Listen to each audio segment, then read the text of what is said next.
My vulva, vulva and me. My vulva, my vulva and me. My vulva and me. Welcome everyone. As I told you, we are in for a treat tonight. If y'all don't get your life, I already know that I am. And so if she's just here for me, then so be it. Because I am so excited that we have for this episode of My Golden in Me, none other than the Candy West. Hi, Miss Candy. Hey, Brittany, how are you? Oh my goodness, your spirit is just so sweet. Thank you, love. It's like chamomile tea. If Oh, chamomile yeah. tea was a person.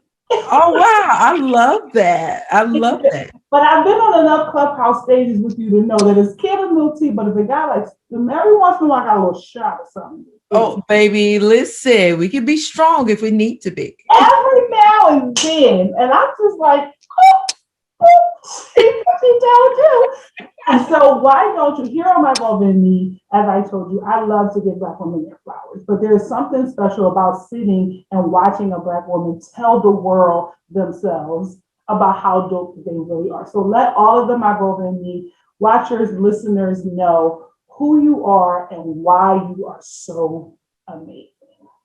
First of all, thank you for the opportunity to join you and your audience for this episode. So I'm super excited about this. So for those of you who are trying to figure out who I am and are hearing of me for the first time, my name is Candy West.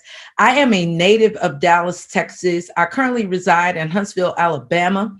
I have over 25 years, so I will say this is my 25th year of experience in the gospel music industry. So I'm an OG, if you will. I got my start with God's Property in Kirk Franklin, and it just went on and on and on from there. I'm probably on some of your favorite gospel music songs. I've worked even with some hip hop and R&B artists, Snoop Dogg, Erykah Badu, PJ Morton, Snarky Puppy, list goes on and on. I got receipts, baby. I got receipts. I've lived in some of your favorite churches. I was a worship leader at the Potter's House for years, where Bishop Jakes is the pastor. I'm currently an associate pastor at a church here in Huntsville, Alabama. I am a business owner. I am an author of a book called Work the Way. You know, I'm a multi-hyphenated woman. I'm a Renaissance woman, baby. Mogul, okay? Hence the reason why this episode is called Black Women Moguls. Hey. You are, in the words of one of my favorite people in the world, Miss Kev on stage, you are all the things. Yes. And you do all the things and do it swell and looking good. Thank you. Am I allowed to say that? Because you look good. Okay. Yeah, girl, because you look good too. You look good. I don't be trying to do too much. Just a little something. Oh, is this a little something, something? Okay, I listen. Okay, show them how to do a little something, something. This is just a little something, something. And so when I really do it. They're not ready. They're not ready. And it's coming, and you've been warned. Okay, you've been warned. The warm up, the starter pack. But when you get the full subscription, baby. Okay. I love that so much. I was already knowing that we was gonna be on here cutting up. Oh yeah, it's a cut up. It's a cut up. I felt it in my innermost that this is going to be a cut up, and I'm so excited about it. So we are here in My Bold and me particularly, and I just subjected on everybody else. I love games. I love board games, made up games, riding down the street, road trip games, anything that you could think of that I could possibly win, or it could be competitive in any way, shape, or form, or I could show you how smart I am. Baby shower games, I'm the champ. I leave with all. So that's put you on the team. Got it. So the game we're going to play today is called Black Mama Saying, because you are a Black mama. Thank you. You are a Black grandmama. I sure am. And I mean, I know you don't believe it, but she is. Because look at her. How is it possible? But it's true. Because look, it's the truth. It's the truth. So because you are a Black mom, and you know better than most that being a Black mom is a special, unique kind of experience, right? We do motherhood in a way that other folks don't. Right? Absolutely right. Would you agree? So I am going to start some sayings, and I want you to go with the leading of your Black mother spirit and finish or fill in the blanks. I love this. Let's do it. All right, so let's go. Number one, you better be quiet before I give you. Oh, that's a good one. You better be quiet before I give you a reason to be quiet. Ah, that'll work. I'll take that. What I have wrote down before I give you something to cry for. Okay. Same Okay, thing. I'll take that one too. Same thing. So okay, there we go. Next one. Mom, can we go to McDonald's? What would you say? Oh, my son really wasn't like a McDonald's kid for real. So I don't know if I'm good at this one. I don't know if I'm gonna win this one right here. Well, here's what my mom would say. Do you have McDonald's money? Do you have McDonald's money? That is classic. That is classic. And I just feel like, but isn't it your job to feed me? Why do I have to feed myself? Or if it's not, do you have McDonald's money? It would be because we got food at home. Yeah, okay, I got that. I got that. But did you see the face though? Oh, the face. Don't we got food at home? The face has got to change. Yeah, because we got food. And here's the best part of being an adult. I don't want the food there. I know we got food at home. I don't want that food. I don't want that food at home. I want to go out to eat. I want somebody to serve me. This is correct. So my kids, they don't really hear that from me too much. Because I don't want to eat that nonsense neither, baby. So where are we going? As long as you get some vegetables, that's fine. I love that. Because I'm busy and I don't feel like cooking. But okay, number 3. So this is a scenario where you or your child are having a discussion and they get a little bit too comfortable, and you have to remind them, I'm not one of your little friends. That's it. Period. Because I'm not. I'm not. Hey, now we cool. We can talk about stuff. We cool. You can talk to me about anything, but I will bust you in your chest because I got a boy. You know, my son. Oh, listen, and I have 2. Yeah. And you know what? This just is an aside. Being a boy mom is different. It is different. You got to and then be a boy mom, and then don't add in if you're a single boy mom. Mm-hmm. Oh, it's a whole. You can't be no punk because they will try it. They will try you. and will. And my 10-year-old is already 5'2". Oh goodness. Oh wow. Oh yeah. Girl. Oh, so I've had to bring him down a peg on a number of occasions. I had to remind, I don't care how much bigger than me you are going to be. Still. We might have to edit that part out, but just so you know, between me, I will jack you up. Okay? All right. And last one. In a situation like mine, where I have a big 10-year-old who feels that sometimes they feel like they a little getting too big for their britches. You let them know, I brought you into this world, and I will take you out. Send you right on back to Jesus. To glory. He's waiting. And there's no better place to be. So I'm doing no better place. You want to go early? I'll help you with that. There's been many a night I said, Lord, he wanted to come to you. He must miss you. He must miss you. That was so good. Thank you so much for indulging my craziness. Absolutely. I love that. That was so much fun. But one of the things that you said, you ran it down. You said you're a multi-hyphenated woman, which you are. You have the receipts, and you do. And then we talk about receipts, and we don't do it from a place of accolades or attaboys or all of those things, or like I'm better than you or any of those type of things. But you have really been out there doing the work.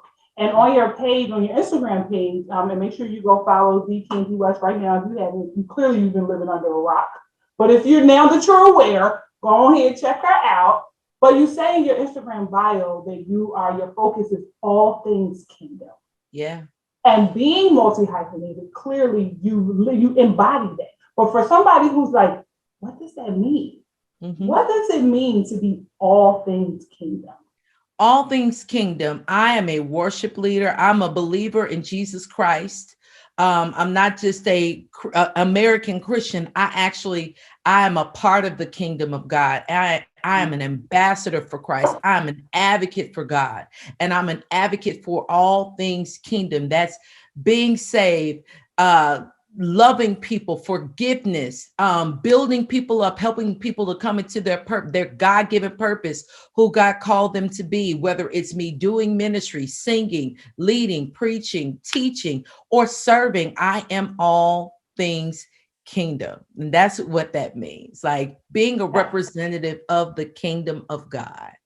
That is so amazing. And would you say one of the words that I love that you use because of like how I see you show up in the world? And I've only recently come to know the amazingness that is you through Clubhouse. And from the first time, my first experience with the Hey Girl Hey Chat, I was like, okay, I'm following her because clearly she's amazing. And then just been watching from afar and just seeing, like, I went all the way down to week 157. I was like, oh, she's out here like doing stuff. And you said the word ambassador, which is different when you think about kingdom living. It's different from being churched. Yeah, right? absolutely. And it's different from religion, spirituality, and all of those other things that those colloquialisms, since they seem to have become colloquialisms that people use for Christians, but really at the core of it, it is a relationship. And by ambassador, what I hear is you are, that's Matthew 28, right? You are the hands and feet of Jesus. Absolutely. When he said, greater works than these shall you do, you're here on earth doing that, doing that. And so also in your bio, you talk about being a destiny coach. And I'm pretty sure that's the first time I've ever heard that. There are a lot of coaches in this space. And then again with Clubhouse, like folks are like, I am a impact sustenance coach. And I'm like, what now? And like, and that's not a shot to anybody, but folks are like really, really creative. And so when I think about a destiny coach, I've seen a gifts coach, I've seen a vision manifestation coach, I've seen empowerment coaches, and all of those things. Like, what sets you apart from any other life coach? Absolutely. Being a destiny coach for me is really helping people know what their purpose is and finding their God-given purpose and giving them a roadmap to their destination. We all, if you think about a roadmap basically gives you directions to a destination. You know, if you're trying to drive from Atlanta to Charlotte, you're going to need a roadmap, whether you're using Siri or Google. That's going to serve as a roadmap that will help get you to your destination. And so for me, being a destiny coach, I'm a person that partners with people in their purpose to help them find what reason did God put you here? What is your destiny? How am I going to help you get to your destination? And so when I call myself a destiny coach, that's exactly what I am. I help people find and get the roadmap and the blueprint for what God has called them to do to reach the destination in their life. That's amazing. And so for me, that genuinely sets you apart from life coaches, because other life coaches are powerful. And again, this is not shocking if that's what you're thinking. Yeah, absolutely. But it's almost like those are in the middle space, right? Where you gotta get me to believe in myself and see that that it's possible, and help me reframe the way I look at things and all of those things, which are great. But for me, the way you've explained destiny coaching, and correct me if I'm wrong, it's more all encompassing because it's a point of establishing or validating where I'm meant to go, and then like stepping inside the world with me and then helping me, along the way, because finding purpose and this destination, as you said, for a lot of people, is like a lifelong experience. Some people leave Earth not knowing why they're here. And that is like folks slip into depression. That's why midlife crises are things, because like, what am I here for? What this is, when they really recognize that there's a world outside of themselves and the interdependence that is our existence, particularly as believers. That is amazing. So I can imagine needing to have someone like you, particularly Black women, to be able to show, not only affirm your purpose and your worth and all those things, but the practical things, the strategic things of how we want to get there. So And that not that only was that, absolutely, but not only that, when you think of destiny, destiny is like an end goal, right? We all have an end goal. And so if you're a believer, if you're a Christian, the ultimate end goal is we want to go to heaven, right? So what does what I'm doing lend itself not just to me getting to the bag, buying a house, have a good credit, but how does the things that I'm doing lead itself to my ultimate destiny?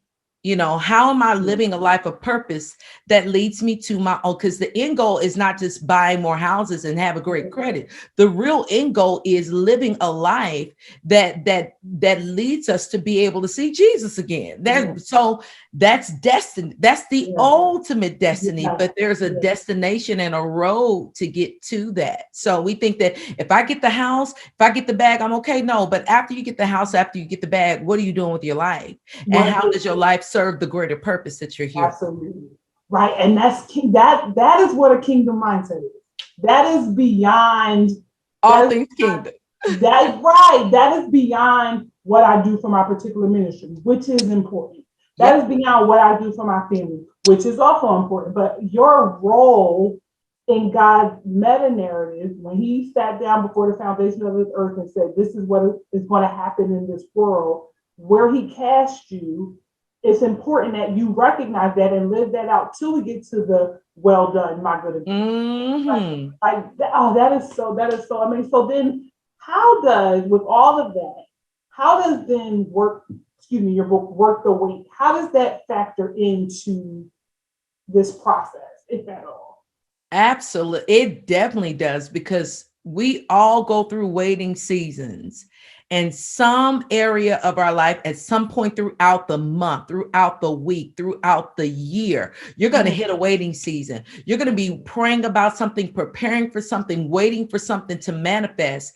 But waiting seasons are not inactive seasons. Waiting seasons are times of preparation. And even when I wrote the book, Work the Wait, I have a book called Work the Wait. And when I wrote the book, God really wanted to help me process, what do you do while you're waiting? You can say, okay, I want to be married, but what are you doing other than learning a couple of recipes and knowing how to keep a house? What are you doing for your heart? How are you processing, pain from your past, or processing experiences that have been hurtful to you? What are you doing in your waiting process? Because what you do in your waiting process will be indicative of what happens on the other side of the wait. Yeah. That's, I told you but that's the authenticity that is my goal in me. You get all the bloopers, because I'm not going to spend I love that. I love it. It's real. Yeah, it's what it is. But I often tell my clients about that a lot. Like, as a intimacy coach and a Christian sexologist, we talk about that waiting space, particularly as it relates to abstinence and relationships and things like that. And I've said to them that same thing. How you treat intimacy and sex and your thoughts about it while you're single, when you're not having it, will directly impact your expectations and how you show up in your marriage.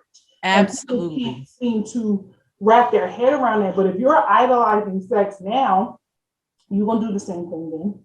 Yep. It'll be magnified in marriage. Exactly. If you feel like you have sex is all you have to offer, you're going to get married and it's going to be the same thing then. If you feel like sex is the only way to show love, that's going to be the same thing when you get married. You got to work them by using, well, God bless my grandmother, but she said you got to work them demons out. Now, Absolutely. Absolutely. And it really is reality, because the thing is that I recognize, even being post about almost a year since my divorce is final. And I recognize that premarital abstinence when I was like 17, 18, because I got married at 22. Okay. 17, 18, premarital waiting, all of that, very different to postmarital abstinence and waiting, especially when I'm fine and I know I'm fine, because I wasn't too sure of myself back then. But now here, when I got something to offer and I know I can bless somebody's life, but I got to hold it. And I realized that in some of the struggles that I've had thus far, even internally, I'm like, marriage don't deliver you from nothing. It's the truth. I mean, what I realized is that inaccessibility and deliverance are often confused. People think they've been delivered from a thing just because they don't have access to it, but you get dropped back into that same experience, like quarantine and talk for people like, oh, I don't struggle with this no more. I don't do that.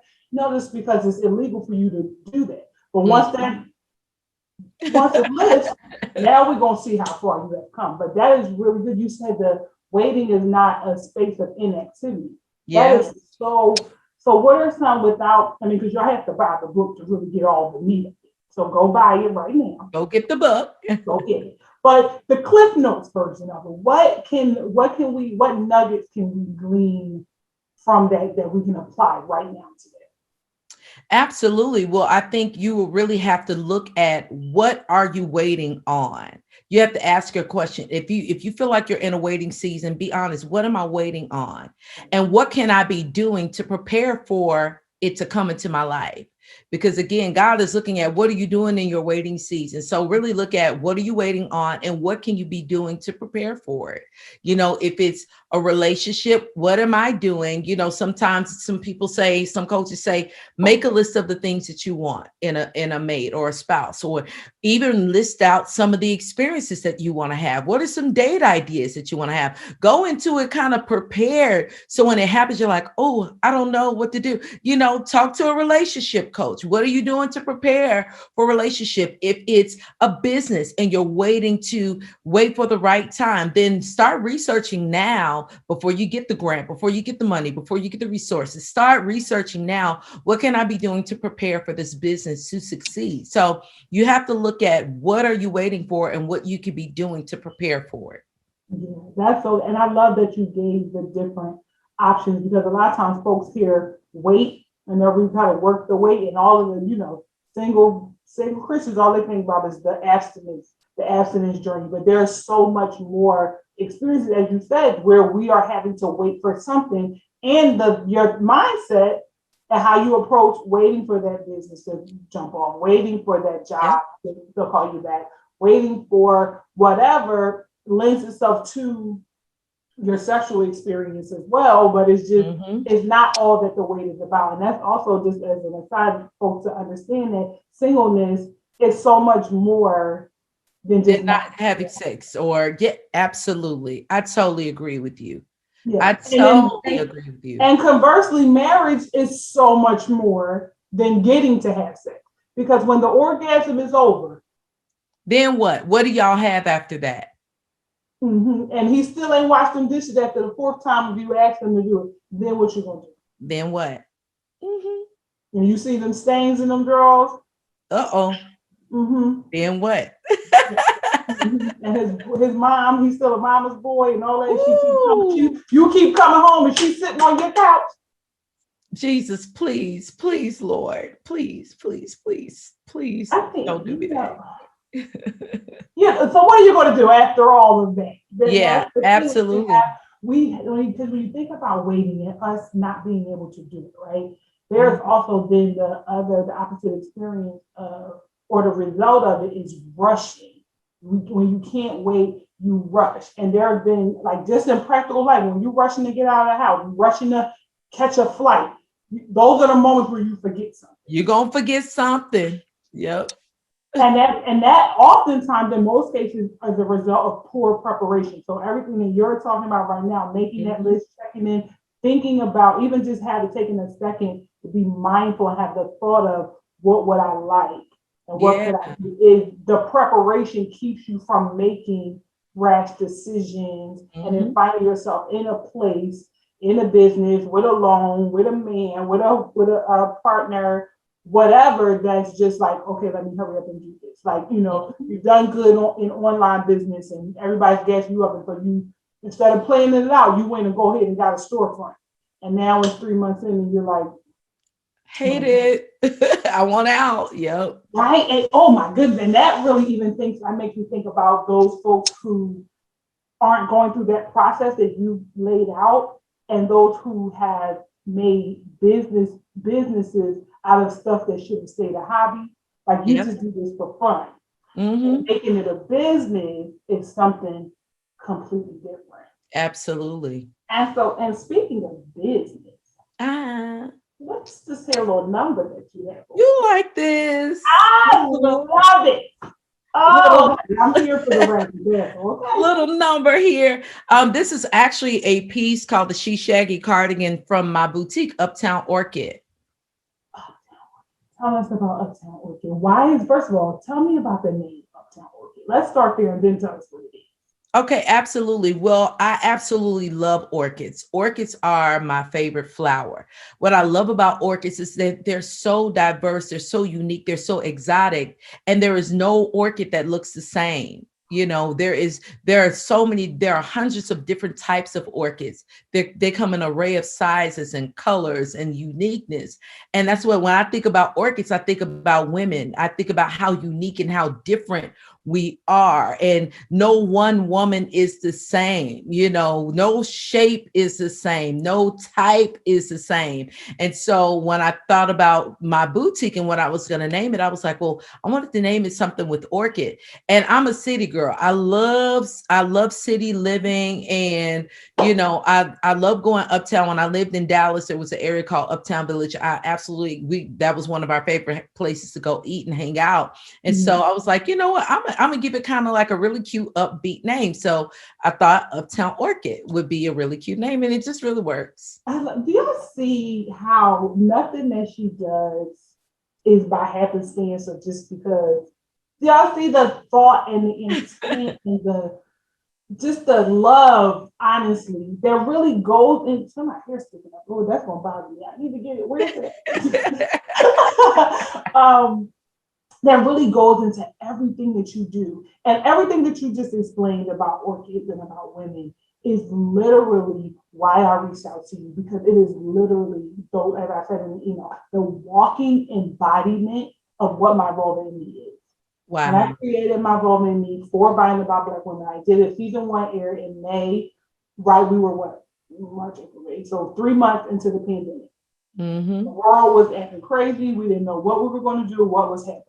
And I was just like, okay, we need to do something. And it was kind of practical because everybody was home, everybody was doing Zoom, everybody was doing stuff digital. So I'm like, okay, we can do this. But what started as a 10 tips, do's and don'ts tips of vulva and vaginal hygiene. And then I was like, okay, that's cute. That'll be cute for a little Instagram carousel. But I have so many Black women sexologists that are just doing amazing things in the field that may not necessarily be believers, but they have good content. So let's just talk about it. Let's just have the conversation.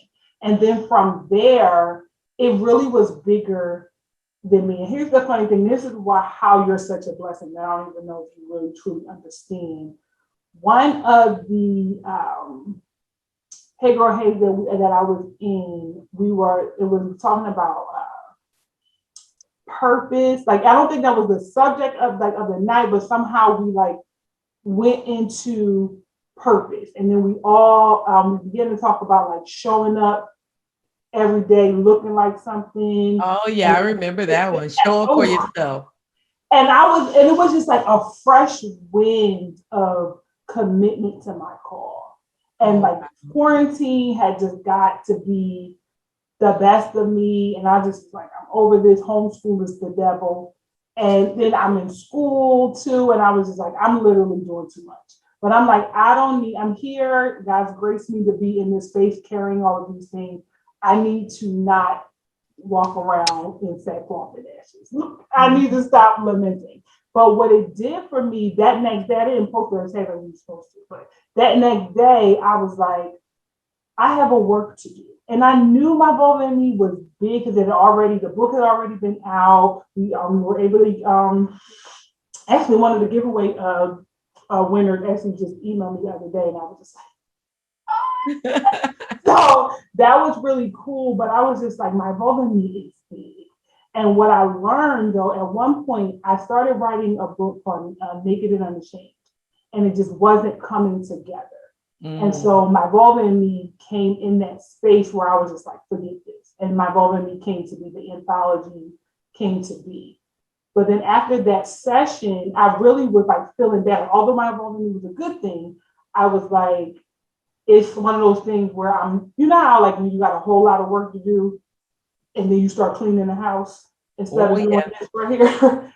And so your house needs to be clean, obviously, but Mhm. this needs to be more. And so for Yep. me, that's the way I looked. As much as I loved it, as much as people responded to it, as well as it was doing, I looked at it as the cleaning the house. I didn't look at it as the thing that I was supposed to be doing. But Mm. after that, hey or hey chat, and I woke up, it was just, I don't know what it was. It was something about looking like, even my boss was like, oh, Brittany, you look nice. And I was like, oh, well, God, I must have been looking crazy these last couple of weeks. But I opened up my laptop and on my Google Drive, and I just like, there was just like a new something behind it. I reached out to my new publisher for volume 2. I began to write my dream list for season 3 of my Vulva. Really something simple as like showing up and like acting like you really want to be somewhere. I think that was something we were talking about. And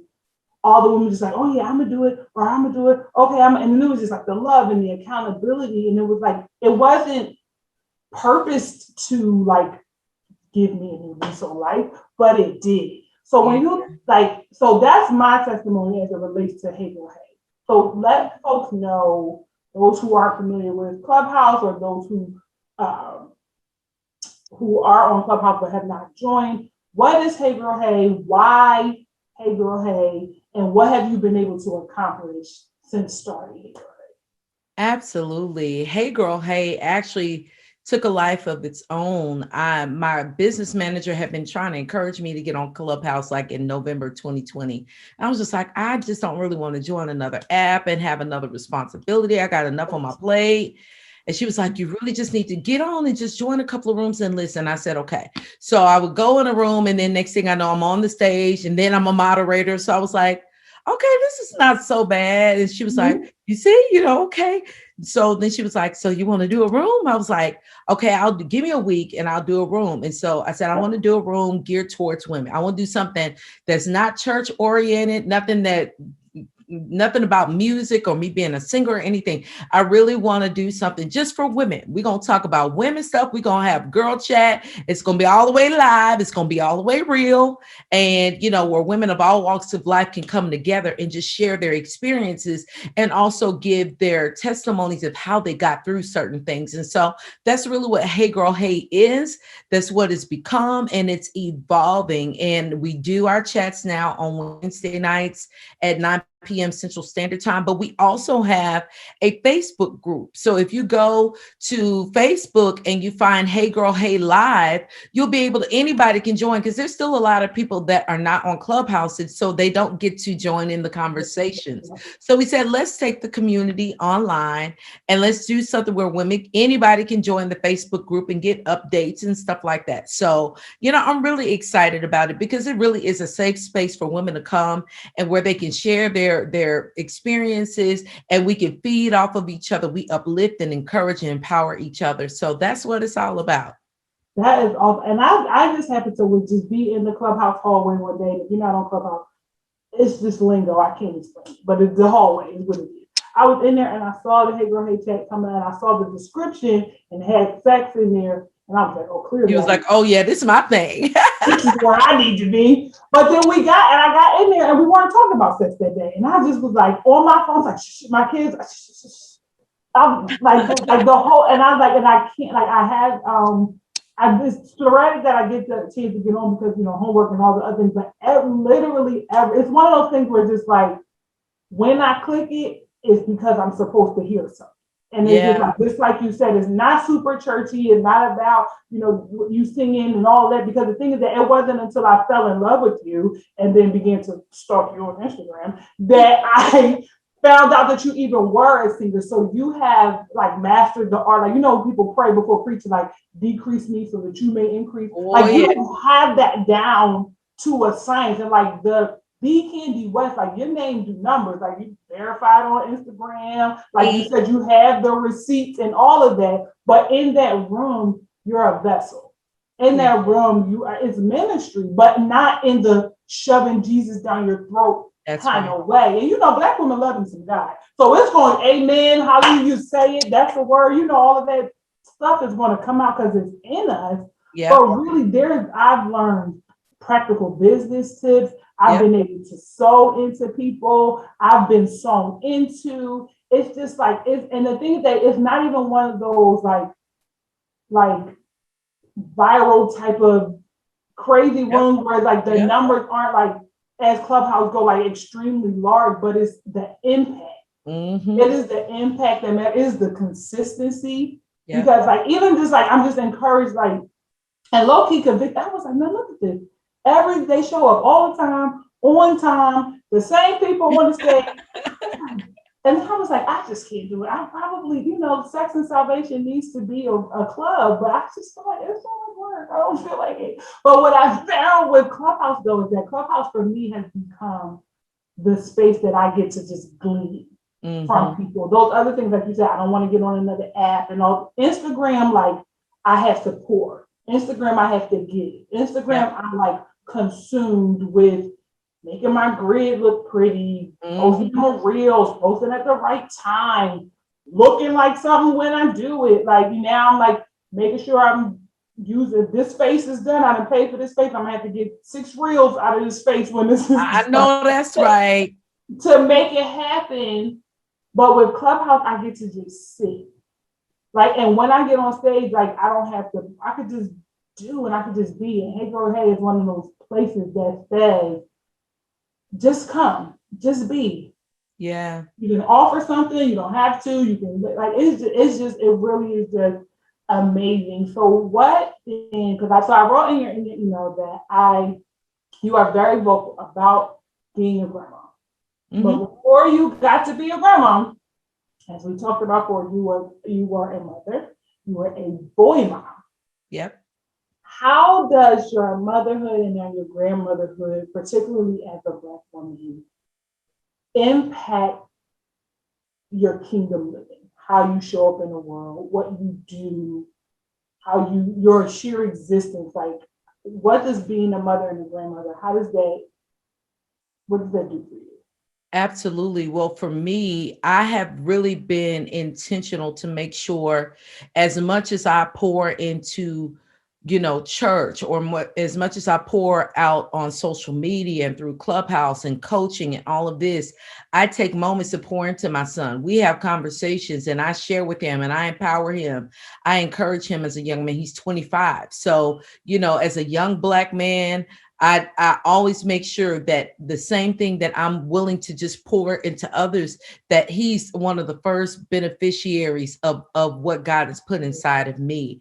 I send him encouragement. I send him prayers. I send him quotes and all kinds of things to keep him encouraged, because I never wanted to be that kind of pastor mom that cares more about the church and you care about your children. And so I make time, I do things, and sometimes our schedules are really crazy, but I make time. I do things that are intentionally just for them, putting my phone down, unplugging and saying, I'm not available for anything else, because right now you are the most important thing that my time requires. And so just being intentional about how I pour into him, how I encourage him, how I push him, those things are really important to me. And then being a grandmother as well, my thing is, what legacy am I leaving behind? I could be working for other people for the rest of my life, but what am I doing to leave something for my granddaughter to stand on? What am I building and creating for her to be able to say,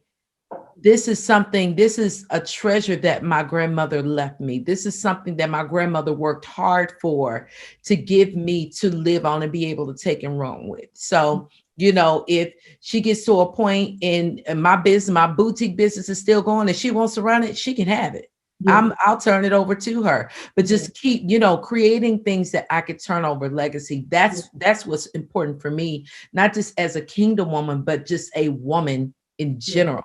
Because if you take all the titles away from me, pastor, author, entrepreneur, businesswoman, coach, all of those other things, at the core of my being, I am a woman. I am a Black woman.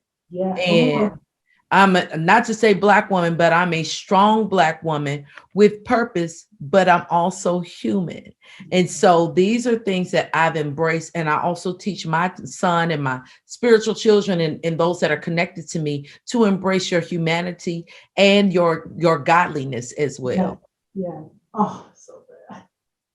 I know this was going to be so good. Are y'all getting on? Y'all writing this down? If you're not, you need to go get an open pen and rewind it and start over. That's right. That's right. Get your life. Get it. So let's think, when we think about, you are a Black woman at your core, and that is that is amazing, because a lot of times, folks, we have the conversation, and sometimes for some people, it even becomes a debate, right? About identity. And my identity is found in Christ. I'm a Christian before I'm a woman, and all of those things. So to hear you say, as saved as you are, and you love Jesus, it's very clear that Jesus is your homeboy. Like, we know, no doubt about it.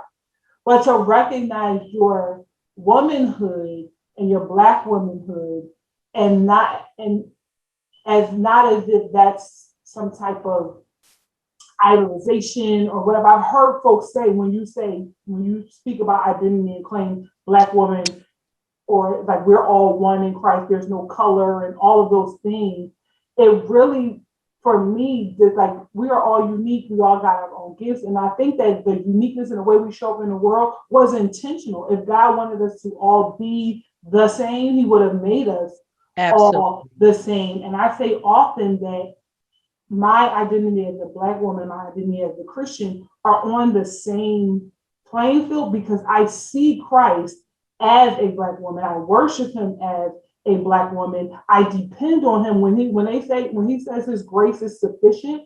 His grace is sufficient to me as a Black woman, because there are things, there are burdens, there are oppressions, there are needs, there are proclivities, there are all the things that are unique to me as a Black woman. So my relationship with him is unique in that way. Like, how I see God is not the same way that my white counterpart would see him, because she don't have to deal with the same things that I have. That's right. So the sufficiency of that grace is different. It's different because I'm 5'11". It's different because I've been married before, and now I'm in a relationship. I'm a sexuality intimacy expert, but I've been divorced. Yeah. I am a sexologist who I can tell you the number of times I've had sex in 9 years with my husband, which for people say, what? Mm-hmm. We have to talk about that offline. So I can number it. So if you had to call it a thing, you call it the sexless sexologist. So the way I see God, my identity, all the things that make me who I am, is what points me to Christ. It doesn't overshadow. That's right. Thank you for laying it out like that. But one of the things that I love about Black women is that, as amazing as we are, we got some stuff with us. Yeah, we do. We do. We got some stuff with us. And one of the things about maturity, and I'm assuming that you would agree, being a destiny coach, like one of the things that you have to do when you're working with your people is like, since you got some stuff with you that we need to figure out. So thinking of that and wanting to be whole people and knowing that we can be amazing and still have some areas of needed development and work. What is something that someone has said to you, a loved one, a friend, a colleague, or whatever, by way of constructive criticism that you didn't necessarily like, but realized it was true? One of the things that I've heard is that I'm a control freak. You like to be in control, and it is absolutely true. Is it something you're working on? Yeah, it is absolutely something I'm working on. But with it, to me, I don't necessarily view it as, now I'm not a one that I have to control every detail of other people's lives. My thing is, when I look at being in control, I'm looking at how we're controlling what's happening with me. You know what I mean? Like, whether it's with my business manager or my admin or people that are working with me, I'm like, I'm in control of my life. And if I don't like a detail that you want to add to it, I have a right to say, I don't like how that's working. Or I have a right to say, well, let's do it like this. And if I feel like what you're putting your hands on is not working for me, then I feel like I have to put my hands on it, because I know how to make it work for me. So it is something that I'm working on, and I'm open to, Had you said that to me 6 years ago, I would have got offended. But now I'm just like, to me, that's not necessarily a bad trait because I have a different perspective of being in control. Because there have been years where I wasn't in control of, I didn't have a sense of control or awareness of my purpose and my destiny. So I was allowing anything to happen. I was receiving and taking anything just to have opportunities or just to have connections. And now I'm more aware of what I'm worth. So yeah, I'm taking control. So if for you, it means I'm a control freak, that's fine. I have a different perspective of what control looks like for me now. Control is more of authority than it is trying to control all the little details. That's not it for me. It's more so of, no, I have a right to take authority if I feel like something is not going to work for me. That's good. Well, amen. And I'm going to look to you because I want to control every one of the little details. I will delegate and sit there and watch you get it done. And when I've delegated so that I can go do something else, I'm spending all my time watching you do it to make sure it's right. So pray for me. I got you. So that doesn't even seem like a bad thing. So we know folks love the word toxic, right? That's everybody's favorite. Toxicity is very favorite word. So I've been doing this thing where it's like my toxic trait is. And I recognize that my toxic trait is I can leave you alone, but you can't leave me alone. Because now I'm a feel away. Like if I be like, don't call me. If I'm not answering your phone calls, and I'm not responding to your text messages, that's fine. If I tell you no, that's good. But don't tell me no. Don't not answer my phone calls, and don't act like you flee me because no. You make the decision on when this relationship is over, and I'm working on it. I'm praying about it because I need to figure out what's there. Because I will work to get you back pursuing, and then be like, you know what? So it's not really working for me. Just so I can say, Lord Jesus, we all growing up. I need to work on it. Because even the intimacy coach has some struggles, right? I love that. That's real. So do you have any toxic traits? I don't think I have any current toxic traits because I've been very intentional to do therapy for the past 2 years and really work on my character, work on my persona, my attitude, and those things.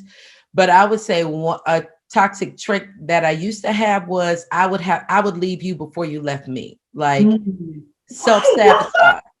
Self-sabotage. Like I will sabotage it before I feel like before I give you an opportunity to do it. Like if I feel an inkling of looseness or inconsistency, I'm just cut it because I'm gonna take the reason and not give you the reason. Like you're not gonna be the reason. I'm gonna be the reason. I'm gonna have a one up on you. So and that was the thing. I still got a little bit of that. Just it's baby though. It's so baby. It's so low key. It's so low key. Yeah. So then what is on the other side? Then what is something that you're a public figure? You've been in the game, as you said, for a very, very long time. And so the whispers are going to come. The people that say that they won't be there. What is something that you've heard about yourself through the grapevine that is unequivocally, without a shadow of a doubt, untrue? Oh, that I'm a diva. Not you, yeah, like I've had people say that I was a diva, and for me, I'm like I'm not a diva. I like excellence. I've always been a part of excellent moments, excellent ministries, excellent. I've always worked behind excellent artists. I've always worked with the best of the best. And so I have a certain standard that I'm used to. I have a thing against mediocrity. I don't do mediocre. And so, mediocre things really do rub me the wrong way. So if I'm sensing mediocrity and I have to be connected to it, you're probably going to get a sense that, or, I'm gonna start putting things in order, can we do this instead of that? And so for some people, they look at that like, oh, she's just being a diva. No, I want excellence. And we should all want excellence. Yeah. Oh Lord, is this been excellence? Because I don't want you to be attached to me. This is excellent. You look good. The content is good. You got a good flow, girl. This is good. This is good. Oh, thank you, Lord, because I was nervous about What's she gonna hang up and be like, man, this is a mess. No, absolutely not. Absolutely not. Hey, that's so good. I am so excited about everything that has been said, and I am confident that somebody watching this is going to either A, reach out to you about coaching, definitely buy your book, definitely buy this here Shaggy situation because I'm going to do. So does it come in? Because that's a lot of me. Does it come in a lot of me size? First of all, DM me and we'll figure out what a lot of me size is for you because you don't look like you're fine. I'm a lot. It's a lot of me. Okay, girl. Okay, DM me, girl. Oh God, I love it. So yeah, I'm certain that all of those things are going to happen, and I'm just so grateful that we get to. I just have a piece in just like showing the world how amazing you really, really are. Because it is like just in the way you preach, and the way that you sing, and the way that you pour. There has been heartache, I'm certain, behind it. There has been Absolutely. trauma, deliverance, mistakes, like overcoming all of them. Like you could not be as committed to a call such as this without knowing what it means to not have, to not be, to be told no, and all of those things. As much as you could say, I've always been around great artists, I've always been able to do things excellent. There's probably that amount of things that said this didn't work for me. I was told no here. They promised me this, but only gave me that. I didn't have what I wanted or thought I deserved. And it's so the fact that you can overcome all of that, do what you do, give the way that you give tirelessly, still be there for your son, even as an adult, because a lot of times, like there's this thing where 18 years old, you gotta go, you out the house, see you later, bye, you gotta pay for your own school, all of those things that it's not, so to have this, like, even now, and in this adulthood, even as a father, still have you there as mom, you're just a natural born nurturer. And that shines, that comes, like, I feel warmed and hugged and loved. I felt this even for this interview, like the smile. Funny for parents, amazing. So as we begin to read, for you to have been able to say, I left this world empty, for Jesus to embrace you at that time and say, well done, my good and faithful servant. Yeah. What would you have done to have left this world empty and done all that you've been called to do? What would this world have now from you? Again, I think it lends itself back to what we were talking about in the beginning, just being an ambassador, being all things kingdom. How can I help you? How can I pour into you? How can I lead you? How can I guide you? How can I help others? Not just the agenda of my own life, but how can I help you with the agenda of your life to complete and fulfill what God has put you here to do, whether it's through education, whether it's through business or life or purpose? How can I help you? And so for me to hear him say, well done, it would have been because I did what he told me to do. I was obedient. I was humble. I was steadfast. I was faithful. I lived a life of faith. I gave, I encouraged, I poured, I forgave, I loved, and I lived. And so I believe that me leaving an imprint on the world is me actually leaving the things that God put inside of me and impacting others with that. So good. That's so, and the thing is so good and it's so authentic, right? Because the thing is that somebody else could package that, write it down as a script and say the word, but there's no heart behind it. Like you meant every single word. Absolutely. You just say, and we wake up every morning, even if it's not consciously on your mind. As I said before, like everything that you do just seems so intentional and so purposeful, and all those things is because of. That is what I'm working for. Like as a destiny coach, you are working the way of till you get to your own destiny. Yeah. It is. I am so.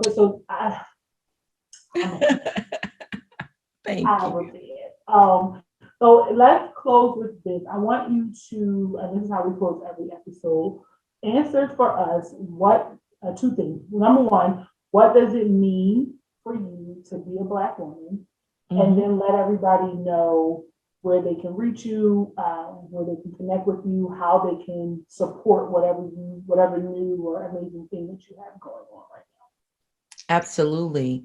Well, what it means to be a Black woman, it is a representation of strength, of power, and versatility. We can do absolutely anything we put our minds to. We are the trendsetters. We are the bar setters. We are the trailblazers. To me, that's what it means to be a Black woman. We are what society looks to for culture. We are what society in the world looks to for a means of change and impact. So for me to be a Black woman means that we are so highly exalted and lifted up in man's eyes, because God said, when I created the Black woman, I gave some of my best creation and put some of my best work into that.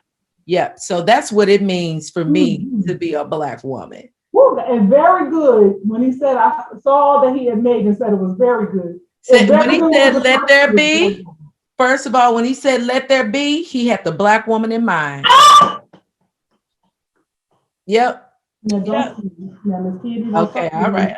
I'll bring it on down. I'll bring it on down. I don't have on the right undergarments to show off right now. Okay, so let me stay safe. I got you, girl. I got you. Don't even worry about it. Don't even worry. You can stay cute and put it on mute. But and also, if you want to follow me, you can follow me on social media on IG. I'm the Candy West, THE, the Candy West. I'm on Clubhouse at Candy West, and you can go to my website to keep up with things that are happening, candywest.com. I got some amazing things about the shake, so you don't want to miss it. Yes, make sure you go right now before you do anything else, before you take another blink, another breath. That's right. Socials, follow her, go on the website, bookmark it, put it on, save it as an icon on your desktop, whatever you need to do so that you're all involved in what's going on. Thank you so much. I'm going to keep saying it. I'm probably going to DM you later. That's cool. It was a pleasure. Thank you so much. This was good. I had such a good time with you. This was so fun and impactful and insightful, and then also slightly convicting. Some of the stuff you said, I was like, oh, I'll work on that. But that it was just so good. I'm so grateful to have you. Thank you, everyone, for watching, for tuning in. We are more than halfway through this season, but thank you so much. Make sure you stay tuned and catch us again next Tuesday, same time, same place, and I can't wait to see you then. Bye. bye.